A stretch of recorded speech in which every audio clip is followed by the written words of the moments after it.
Hey, thanks for checking out this video. I'm going to go through the process for setting up some tokens with some macros for some monsters in ShadowDark. And I'm getting ready to run an adventure made by Source of Victory, a cool adventure, The Lost Caves of the Worm Witch, which is inspired by the original Lost Caverns of Sochcanth from first edition S4 adventure. And this picture here you see on the screen is of the Behir in Lost Caverns of Sochcanth with Earl Otis drawing it in 1981. I played this one back in the 80s as a player and had a great time. We had several TPK or near TPKs in that adventure. So let's take a look at how I would set up tokens for this in ShadowDark. Here in the ShadowDark core rules, which you can, I think, still get through Kickstarter, and you can get the PDF basically right away, there is no Behir. So the closest thing to a Behir that I can use to kind of double check sources setup and see if I want to tweak anything would be, I think, the Desert Dragon, which is the equivalent of a blue dragon in 5e D&D, and it's immune to electricity. It is got a lightning breath, which is a straight line 5 feet wide, double near range, doing an average of, 18 points of damage on average. And then if we look at Circe's version of the Behir, we have it here at level 9 creature, chaotic.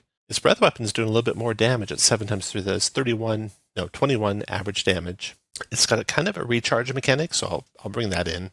So using the first turn and a 1 in 4 chance every turn after of using it, so that'd be 25%. I'll do 5 or 6 on a d6 for a recharge for that. And I'm going to change it to be like the Desert Dragon. So instead of a close area, or no, a near cube, which is what it would fill, I'm going to use a double near line like the Desert Dragon here. Give it a save. Looks like it's the same save, 15 dex. I'm going to change its damage. It should be at a level 9 creature, slightly less than the damage of a level 13 creature. So I'll either do 4d6 or 3d8. Probably do 4d6. That's an average of 14 damage. But I'm going to add in the disadvantage for wearing metal armor. Yeah, okay, so that covers that. Let's look at this in getting set up to do it in ShadowDark. So I have this little template here that I use. I just have a Word file where I have everything I do in Roll20 and ShadowDark. That lets me reuse stuff, use stuff across versions and such. So come here, I'm going to copy my template that I have set up, and then I'm going to go and paste that as soon as Word catches up. Okay, that took a long time for Word to catch up, and the problem is I'm here in web layout. You always want to be in draft layout, not web layout. It can't handle big files in web layout very well. Okay, so here we go. Got my template. Going to put in the name here, Behir. And I have this multiplier value for if I want to scale damage up or down, which I do in 5th edition, but I haven't found the need to in ShadowDark as of yet. The thing's got double near movement, so that's 60 feet of movement. One thing about ShadowDark is there's not a lot of granularity in stuff. Its dex modifier is +3, so its initiative's going to be +3, that there. Its armor class is 16, pretty strong, and about appropriate. If we look at the dragon, it's 17, so it's just slightly less than a adult dragon. Its hit points are 42, which is good. A little bit less than adult dragon. It's got immunity to lightning, so I'll add that here. This is stuff that I see in game when I click on a token. So it's kind of a real quick, short reference for me for what creatures can do. Level 9, chaotic. And then I have kind of a breakdown. If I click on one of the buttons, I can see in more detail what's below it. And its hit points are 42. And it's got 9d8 for hit dice. ShadowDark was pretty straightforward. Everything's got the same hit dice, basically number equal to their level plus their con modifier. So you should take that average, and it should average up to 42. Level 9, chaotic. I have a check here. This is whispered to the GM, so if I ever need to make a check for this creature that the players don't see, I just click the button that this is going to go to. Picture will fill in when we get into Roll20, and its ability scores, so I'll do its modifiers here. +5, that's actually stronger than Dragon. +3, +4. No, actually, I don't think it's stronger, but its con's better.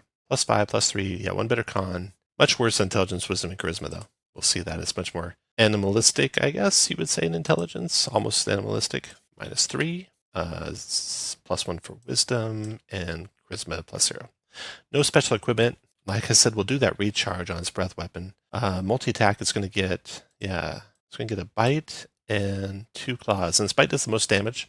So if I was doing this as like an attack of opportunity, I normally put them in order they should take their attacks. And so he'll do bite and claw ×2. And then the attack, put in the first one.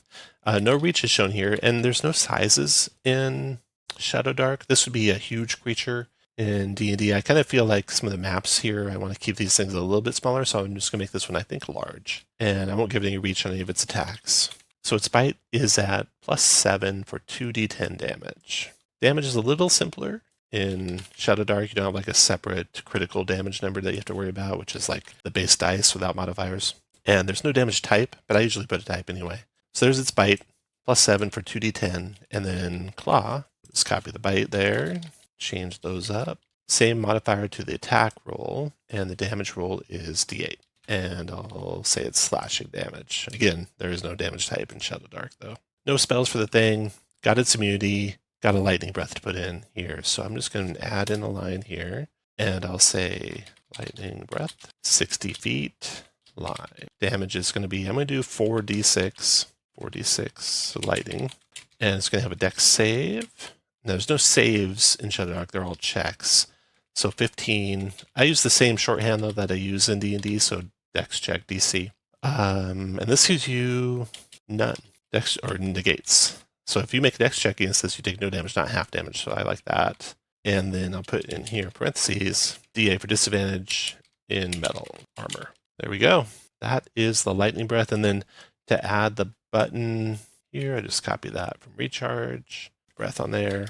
Oh, I normally like to copy the whole thing, so this item in bold is what appears on the button in Roll20, so I like to be able to see ranges and reaches and such like that without actually having to click on the button. And I'll put that down here. So then also, you can see these bold things here for his ability scores is what appears in the Roll20. And old school, I like to use the 3 to 18 numbers. I could do the pluses there too, which Pathfinders go into that. I know other games are going into that, but I like to look at the numbers. So just entered all those. Okay, I think that's it. So I create all these monsters in Word files, and I have, all the monsters that I've ever created in this Word file, so I can copy and modify existing ones if I'm trying to make something that's the same. So, and I save that. This is all, basically all my notes I keep in this format. I'll copy that, and I'm going to open up a Roll20 here real quick. All right, here I got my token, and I will put a link to a video that you can check out to see how I create these tokens with the overlapping effects and the embossing effects, so it looks like it's kind of three-dimensional there. And this is the Erlotus here from S4 that he did for the token. I'll put a link to all that in the description below. So now I come in here, I have my token. I've got in my journal kind of some template styles here for monsters. Monster-ShadowDark. It's only got the multipliers, the only attribute it's got. The abilities are going to be read in. I'm going to use a little API to do the reading in of the abilities. So here's my token. If I double click on that, it'll open up this non-generic token.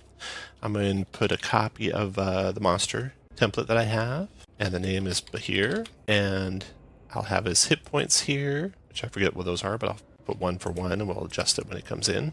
In the GM notes, I'm going to right click and paste as plain text, the text that I have from my Word file. It's important that you right click and paste as plain text because the format here, if it's different, won't read in with the macro or the API. So here I am, I got my monster. I'm going to go to here and do this character edit API and import. So what it's going to do is it's going to take the stuff from the GM notes and read in and create token macros for this monster. There we go. That's done. If I click off of it now and back on it, you'll see the buttons have appeared across the screen, which match the Word file that I created here. All the bold items in that Word file are matching here. I'm going to shift and click on the left top one. The one thing it doesn't read in right is this ampersand. It reads in the full text the ampersand. You have to get rid of that in order to make it go into the tracker correctly. I'm going to drag this end bottom here. So if I add anything new, it'll come after end. But I should have everything there. The one thing I won't have is the picture. And let's do that next. So here's my creature. I'm going to shift and double click on it. We'll bring up the character sheet for the creature. Now I don't use character sheets because I do everything with these macros. So I'm going to edit this. I have an image for the Bahir I'll drag in. So there's my image coming in for the Bahir. Give that a second to load. It's in no player journals, can be edited by no one. That's all good. Now if I right click on this Bahir, I can go to copy image address. No, copy the URL. I can, while I'm here, use the selected token. I'm going to update that anyway, but you can do it here. Save those changes. Then I'm going to go to my Word file because I want to have this in the future should I ever use it again. And that URL I just copied, I'm going to right click in this field here. Now they add this number at the end and the question mark. You can delete that. Now I'm going to take this whole line and copy it. Then I'm going to go to attributes and abilities picture and paste that there. Save that. And 42 hit points. So I can now go up at hit points to 42 out of 42. And I'll usually show the multiplier, which will be 1. But if I ever wanted to, I could change it and have the damage just automatically change. Oh, noting that means I forgot something. So I already have the multiplier built in, to my first sample attack here, but I did not put it on the lightning breath. So if I want my multiplier to increase the lightning breath that this thing does, I need to put this text in here. This will just take that 4d6 roll, multiply it by whatever this value is here. So now I can copy that, go back over to Roll20, shift click on lightning breath, and paste over the top of that, and good to go. Okay, so the bay here for the Lost Caves of the Worm Witch should be ready. Let's test them out. So when you're in combat and using this creature, you click on it, you can see all its attributes. You see its initiative modifier, its armor class, its hit points, its immunity to lightning, its level, its alignment. You can click a picture that shows in the chat to the players. You got its ability scores here you can see on the fly. It recharges a breath weapon, so you can do the recharge roll at the start of the round. It's got its lightning breath that does... No, 9 seems a little underwhelming, doesn't it? Maybe I need to up that back up to 66. Let me think about that. Then it's got its multi-attack bite and 2 claws. Its bite does tremendous damage compared to that lightning breath damage. I gotta think about that for a second, but I don't want it to be more than the blue dragon. I could up it straight to match the blue dragon, which is 4d8, and I wouldn't feel too bad about doing that. Let's do that. So if you want to edit that, I would do it in my Word file so I have it forever. It's 46 right now. I'm going to go to 48, the same as the desert dragon. I think I said blue. Copy that and go back to here and paste that. So now it's doing 4d8. Not as much as what Sursa had for the monster, but equivalent. Oh, and I forgot to change the text that shows to the players for the damage that it's doing. 4d8. It's right there. Copy that back over to the lightning breath here. And again, I only do that in Word, so I have it in the future. Should in the future I ever want to use that monster again, I have it. So there, everything it does is now right up there for me to click on. You can run combat super fast. Got your monster, and its sheet goes with it. You don't have to open up another sheet. You just got its attacks right there. So that is the beer from the adventure, and I feel like we should do a couple more. We got the Fomorian Giants in the adventure, and this is a cool token. I took this from S4 also, and I scaled it so that it'd be a 2x3. Let's see if it'll automatically fit. Yeah. So the players, its base is there, and it actually extends above the players' heads if they are above it in the map. And then we also have the Chasme. And the Chasme in 5e is actually, I think, a large creature, but I'm going to make this one medium because it's half man, half fly right there. So there we go. There's a couple more. Let's do those tokens real quick too. So if we look in ShadowDark, in the demons section, there is no Chasme demon. So we'll look at one that's closest to the Chasme that Circe is using in the Worm Witch adventure. And I bet it's going to be a Dretch, which is a level 2. So if we go to the Worm Witch adventure and we go to the Chasme, it's a level 1 actually, so it should be even worse than a Dretch. And this is a little underpowered compared to what the Chasme is in 5e, but this is a low level adventure for a 3rd level character, so I'm going to go with it just like he wrote it, I think. It's got armor class 12, 4 hit points. It can spit on the creatures for d4 damage. It can fly, immune to magic and poison, given that it's a demon. Immune to magic and poison. That's interesting. So spells don't work on the thing? Ooh, that's scary for spellcasters, which my party consists mostly of. Drone. Each enemy rolls a DC 12 wisdom at the start of battle or falls asleep for 1 delving round. Ooh, that's scary for the players. Okay, so that's the Chasme demon. Bring this over here, and let's go back to our monsters in ShadowDark, and we'll take our template, copy that. I'll put this probably as demon-Chasme, but in my first ShadowDark demon, demon-Chasme. And is it Chasme or Chasme? I've always called it Chasme. Let's see what the D&D Beyond calls it. Chasme or Chasme? Chasme. Chasme. I'm wrong all the way around. Chasme. Chasme. Like chaos. Chasme. Interesting. Okay. Chasme demon. Here's our Chasme demon. Demon Chasme. Okay. So here, I'll do demon. Chasme. Multiplier 1. Let's do its ability scores first, because that kind of informs a lot of other things. -2 + 2 + 0. +2 + 2 + 0. And I didn't really show how these buttons work in play for the ability scores, which I use the ability score buttons for any ability checks, skill checks if you use skills in 5e, or saves, whether or not you have a save modifier. So there's that. It's not going to have any special equipment, nothing that recharges, no multi-attack, so that all goes away. And then its attack is to spit. It's kind of gross when you think about how flies actually eat things, how they spit on it and dissolves things, and then they eat what gets dissolved. Content warning. Sorry, I should put the content warning first. Hit points, D4. Or no, hit does D4 damage. D4 damage, and there's no damage type, but I don't know, I think it'd be like acid. If you're immune to acid, I think you'd have a good chance of resisting that damage. No spells, of course, and it's got a couple special features. So it's a demon. So up here, well, let's start at the top here now. Okay, so dexterity +2, so +2 to initiative, speed of 30, and it can fly, so I'll put a little F after the speed. And then armor class is 12, and that's natural. Hit points are 4, so the good thing is one hit will drop them. Bad thing is magic missile hits won't affect them, which I got 3 wizards in the party, so they are going to be shit and bricks when it comes to this thing. Modifier con, nothing. Okay, immunities. Magic and poison. Just immune to magic. That is really strong. Poison. Are all demons like that in ShadowDark? Let's see. Well, the Baylor probably will be. A Dretch. No. A Glabrezu. No. Yeah, I think I'll probably get rid of the immunity to magic. That way, half the party won't feel like they're not able to do anything. They should maybe be resistant to poison still. And in fact, it won't really affect anything. Level 1 on those things from the adventure. Level 1. Chaotic checks are good. This is where I'm going to put demon features. So demon, I'm just going to keep immune poison, not immune magic. Picture that'll get filled in later. Ability scores, -2 is a 6 strength, +2 is a 14 dex, 0, -2 is a 6 intelligence, 0, and -2 is a 6 charisma. Okay, back to the Worm Witch. Drone, right here.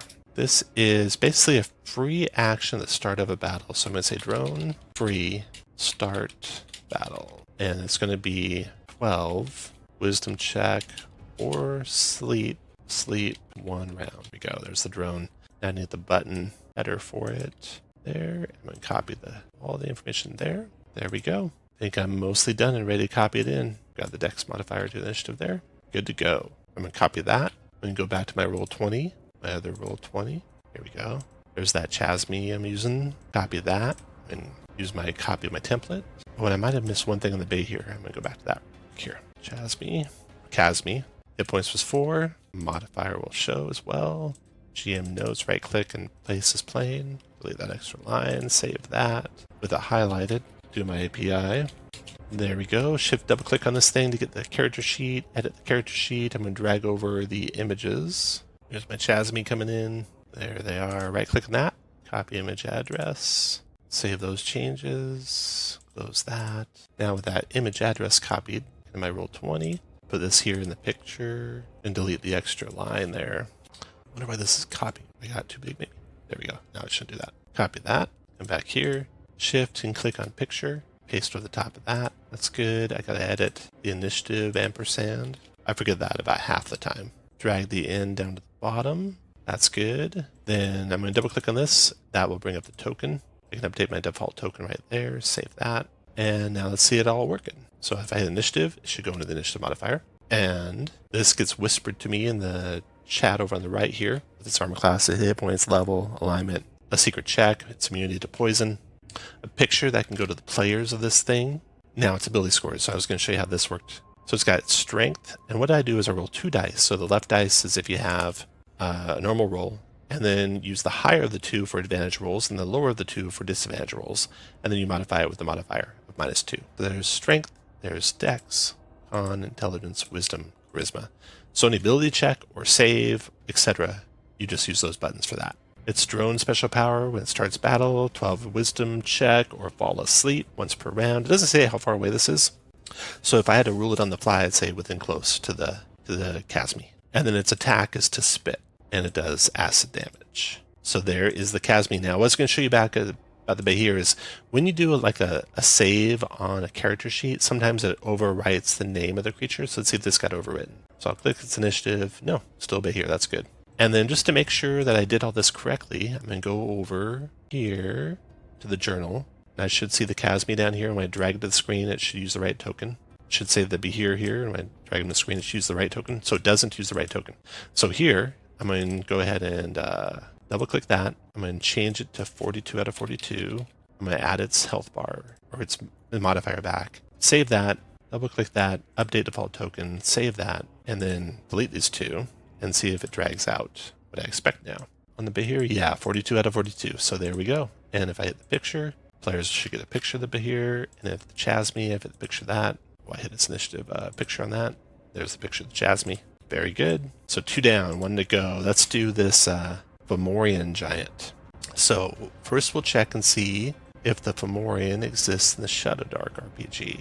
Come here to Giants. There we go, Giants. No Fomorian. So it's probably going to be somewhere along the lines of... Gosh, I can't remember how strong Fomorians were.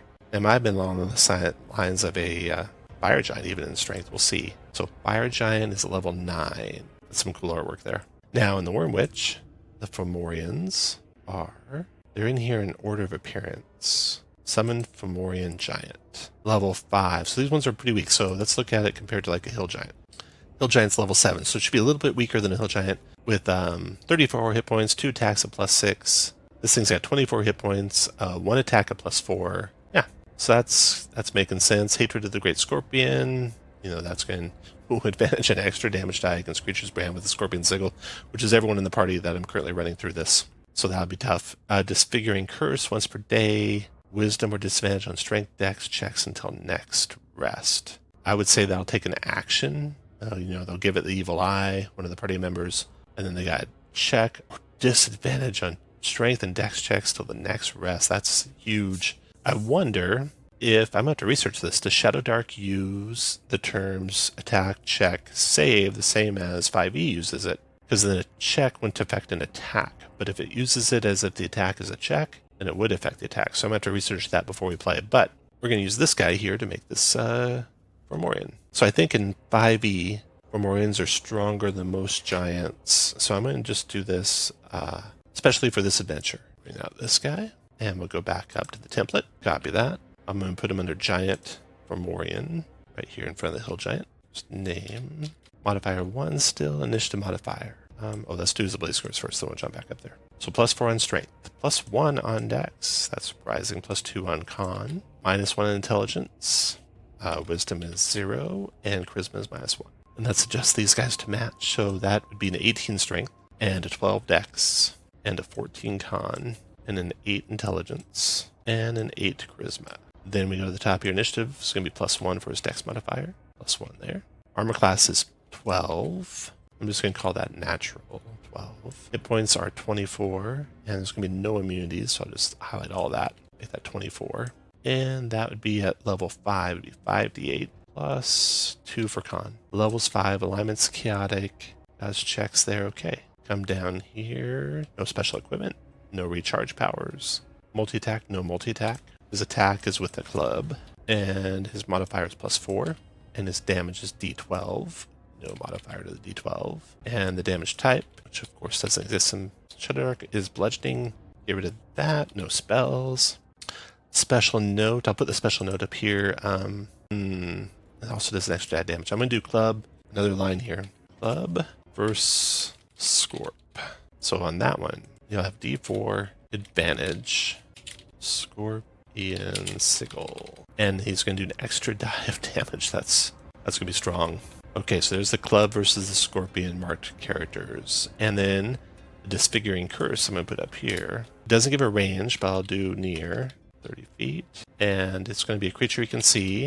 And it'll be disadvantage, strength/dex check till next rest. And there's a save, 15, wisdom check, negates. And it's once per day. All right, so I'll put all that there. And I'm going to copy this and paste it into the notes just so I can see what it does without clicking on it in a little bit more detail.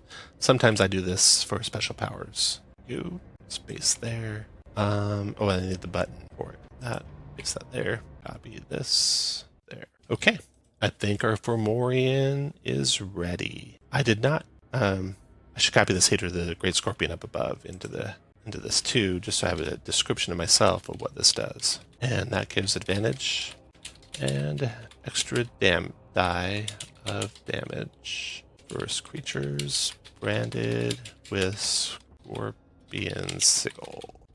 There we go. Oh, the level I didn't do yet, level 5. Now he looks ready. So, copy that. Come over here to Roll20. Double click that guy. Use the template. Change his name. Oh, I should have made his name not just straight Fomorian, but Fomorian Worm Witch. Let's do that before I bring him in. I'm going to just call him Fomorian though. His hit points were 24, and then GM notes. So before I bring these GM notes in, just so that I know this is the Worm Witch one, and ShadowDark, do that. Because I think eventually I'll get another Fomorian that might be different, and bigger and stronger than a Hill Giant. So there we go. Paste this plain text there, delete that extra line, save that, use the API, character edit, and import. Click off of it, click back on it. Now the buttons are there. Shift click on the buttons, get rid of this extra ampersand stuff, drag the end to the end, shift double click on that to get the character sheet, edit the character sheet, and copy the Fomorian artwork for that guy. And this artwork for the Fomorians and the tokens for them, and for the Chasmi too, I'm going to put in the description below. So you can grab this. This is all coming from the module S4. So there's that guy. I can, of course, use the selected token right now, even though I might need to change it sometime in the future. Right click on that, copy that image address, go back to Word, put that here in the picture, get rid of the extra stuff. After JPEG, it's good. Copy that. Back here, save these changes, go to the abilities, go to the picture, paste it in there. Check that. Okay. Everything should be nearly good. I'm going to double click on the token, make sure I got modifiers showing. Points are good, the name's good. I'll update the default tokens so they come out that way always. Save that, and let's see what that would look like in game. So I'd roll initiative. This armor, hit points, and stuff is notes to me. The picture can go to the players. Then strength dex checks, con, intelligence, wisdom, charisma checks. I have to make any of those. Disfiguring curse, the 30-foot range, once per day. That's good. And then club attack. And club attack versus scorpion creature has advantage and does a huge amount of damage. Those guys are going to be tough against the scorpion creatures. Okay, so there are 3 monsters done. I'll get rid of this Chasmi I took from 5e. 3 monsters done for the adventure that I'm going to be running next week. You'll be able to see it on my channel, how it goes for the party next week. Guys, thanks for watching. And if you have any questions about any of this stuff, I also have more detailed videos that I did in detail how to do it. And you can do kind of the same thing effectively without using the Power Cards API, which gives it this nice format. And if you look at my videos, I'll link down below how I do Roll20 stuff in the description below. You can find the videos that go over how I do it without using the Power Cards if you don't want to use APIs and want to still be able to have one button resolution of actions like I do for these things. All right, thanks for watching. See you guys later.